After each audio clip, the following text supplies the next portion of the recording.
You told me to stop. Didn't I told you to pull over? No, you didn't. You said stop, so I stopped. I meant pull over. Well, if you meant pull over, you should have said pull over. Could you say what you mean next time? Come on, let's go see what happened.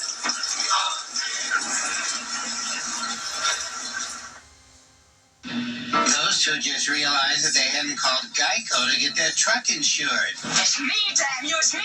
He wants me. Sorry, Flo. Wrong company. Kerwin, stop clowning around. Let's take a look at some of the mail that our viewers have sent in.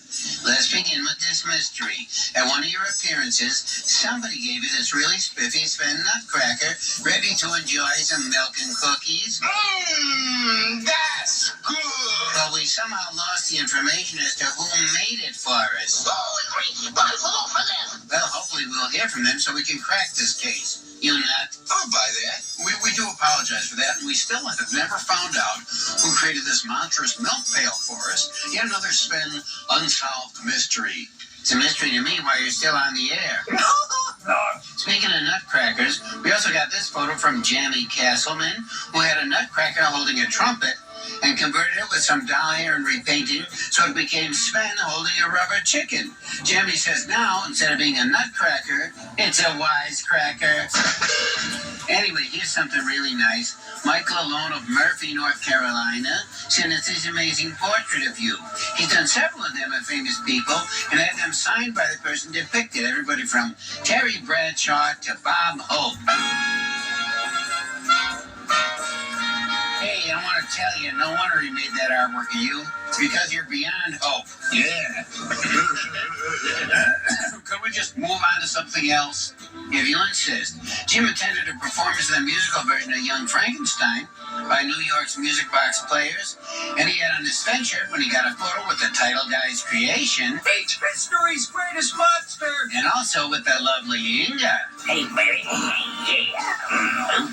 And here's Chris Mahaslo, along with his father-in-law, Jim. They watch our show together when Chris is visiting in Buffalo. They're probably watching on WBBZ. Jim saw a lot of our movies in the theater when they first came out, and it's nice they can bond over the films. And Chris is a theremin player. Oh, I thought that meant he used that flu medicine.